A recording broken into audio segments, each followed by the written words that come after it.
I mean, it's one of the things that adults have a really hard time understanding is that homophobia and bullying absolutely intertwine.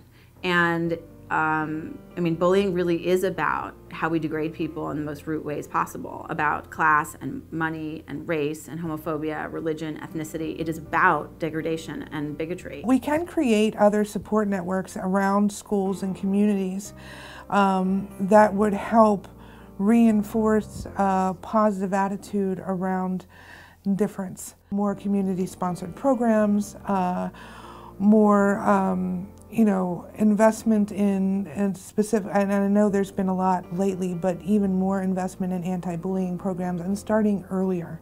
You're 14, you're gay, you're not out, and you go online and there's an entire universe of people who validate you, who support you, who say, you are fine just as you are. Start doing research on the internet and see what else is out there as far as groups, because almost everybody has a web page now. Almost everybody has some kind of listing that you can find online. If you're not too far outside of the metropolitan area, the city area where you're living, contact your local GLBT center. I think that more and more individuals who say, you know what, this is an issue that I care about right now and I feel motivated to address, and I need to figure out what the best way to do that is. How can I be supportive if I'm in a community with young people? When you wait until there's a problem and then you try to fix it, when you see it coming, you should have something in place to support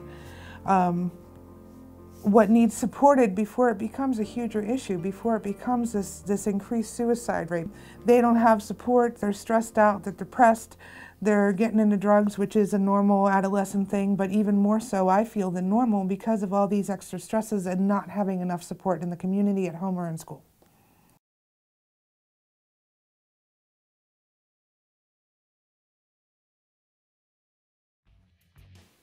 Although bullies haven't changed much, the means of their attack have. The LGBTQ community is one of the main targets, but they aren't alone. Whether one is gay, straight, big, small, ugly, or pretty, bullies are aggressors that show no favoritism and no mercy. The thing about bullies is there's no model for what they look like or why they behave the way they do. They are unpredictable, and now with cyberspace, these bullies have the ability to attack anyone at any time of the day. What makes a bully? Why do they behave the way they do towards others? There have been several studies that have looked at why do people bully? And often it's related to issues of power and control. Very often it's people who have been victimized themselves, for instance in the home. And we know that kids who engage in bullying behavior have a tendency to come from two separate kinds of families. One family is one where parents can be very rigid and very punitive, and the other type of family is one where it's very laissez-faire. There's no real rules or boundaries given to the kids. We can tell you that those students who cyberbully others also bully others at school. They themselves have low self-esteem. Well, one of the things about children is when they're in groups, some kids will try out their power on others. And some will find that they don't want to treat people that way and they stop, or there's intervention that stops them from behaving that way. But for others, they get a reward from it, so they continue. So it doesn't necessarily mean that a child has to come from one of those two models that I described. It could be anybody. The kids who are the most aggressive to each other are the ones that are in this highest social group in a school, for this example. Not the highest, but the people that are fighting for position right there. And that group of people, and I've always seen this in my work, that group of people is extremely relationally aggressive. They're doing power plays constantly on each other, reinforcing power dynamics, abusing power. And because it is so subtle, that's what fits with cyberbullying so well, right? It's such an amazingly, unfortunately, great weapon to use when you're conducting psychological warfare on somebody. Being a bully is really stimulating. It's very exciting. And it almost creates a feedback system where, they bully, they get a reaction, it stimulates them, and they want more stimulation. And that then transcends into them feeling pretty invincible. When somebody's being assaulted using cyberbullying, it is psychological warfare because you don't know when it's going to come, or then you feel like you're being piled on. You're not quite sure who originated it. I mean, it really is. It can make this is why kids get so anxious and why everybody gets so anxious when you get attacked this way, because it feels, I mean, it can really make you crazy for very good reasons. These are all reasons that kids might bully, but it makes one wonder, why do they sometimes seem to lack compassion, control, and common sense? What goes on in their heads? Is there something different in the mind of a bully?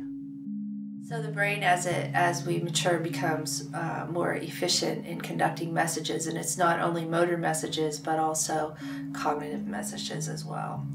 And one of the last parts of the brain to mature is the frontal cortex, and the frontal cortex is that part of the brain that helps us plan, think, pay attention, and inhibit impulses. When you look developmentally at children, and brain development in particular, one of the things you'll see is that children very rarely understand the consequences of their behavior. It's not really till they get to be about 16, 17 that they understand that concept, and really the brain research is showing now that it's around 24 that the brain matures to the point where they can really understand that. The student's ability or the child's ability to think through things in a calm and rational way is not yet developed. And so when you have this immense power at their fingertips, you know, in terms of the computer or even cell phones, people can do things in an impulsive way without stopping to consider any of the consequences. And then once it's out there, it takes a life of its own. Executive function is being able to plan, organize, and anticipate. And because the frontal cortex isn't fully developed, they're not able to do that. What kind of works with that cooperatively is the whole idea of abstract thought. That's part of what causes kids to be so aggressive, impulsive, and not really able to understand and anticipate the consequences of their behavior because they're not really able to abstract out of their experience. Sometimes I talk to young people and they say, well, I was just joking. You know, I said that they're smelly and fat and stuff like that, and I know that that's wrong, but we joke around, and sometimes I've said that to that person face to face, and he or she has laughed, and so I thought it was okay. So I think that as an adult, when we look at that, it seems odd and it seems strange in some ways, but I think there is, in some instances, remorse that people experience when they realize just how deep the wound was. Before we go any further, we should take a moment to recognize characteristics of people who may be bullies or cyberbullies. Here are a few signs that your child may be a bully or cyberbully. They easily get angered, losing their temper at the drop of a hat. They are by nature more impulsive than other young people. They view violence and accept it in a positive nature. They are aggressive or attactive when dealing with authority. They dominate others around them. They are quite good at getting out of trouble. They revel in tormenting others verbally and physically. I think that part of what we are experiencing is this phenomenon of keyboard warriors who would never say those sorts of things if they were looking somebody in the eye, but somehow when they're hiding behind a screen or behind a cell phone, then they feel empowered to say those sorts of things. The children who bully believe that something happened that made their actions justified. So they don't perceive themselves to be bullies. They perceive themselves to be righting a wrong, to putting someone in their place, or the entertainment factor of, well, it's funny. And then they would say, well, it doesn't bother me. It doesn't bother me if I have this stuff put up front, right? So that's coming from a position of power and privilege. Well, kids who engage in bullying behavior are more likely to engage in cyberbullying behavior because that seems to be one of their modes of operation. So if they are successful in bullying in school and it's not stopped, they're more likely to go on and bully on the internet. Well, one of the things that's happening, remember, on the internet is that you have anonymity. There's not really a face there. it's not live, you're not getting any feedback. If you're anonymous, you don't have to take responsibility for your behavior, so you have no social connection. You don't have the incentive of, oh boy, I'm gonna have to connect with that person later and look them in the eye. So I can be as horrible, and I can be really self-centered, right?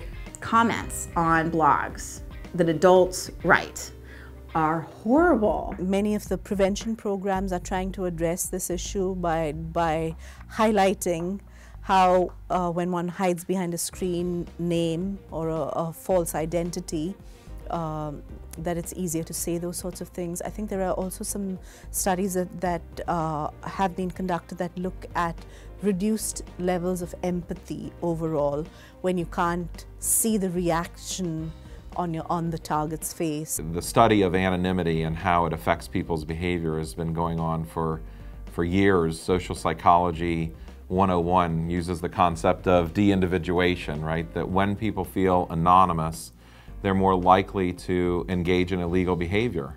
Was kind of the initial set of studies around that. Young people say that people engage in cyberbullying because there are no consequences. Sometimes when someone goes and complains in a school district, you know, sufficient action is not taken. So I think there have to be clear consequences.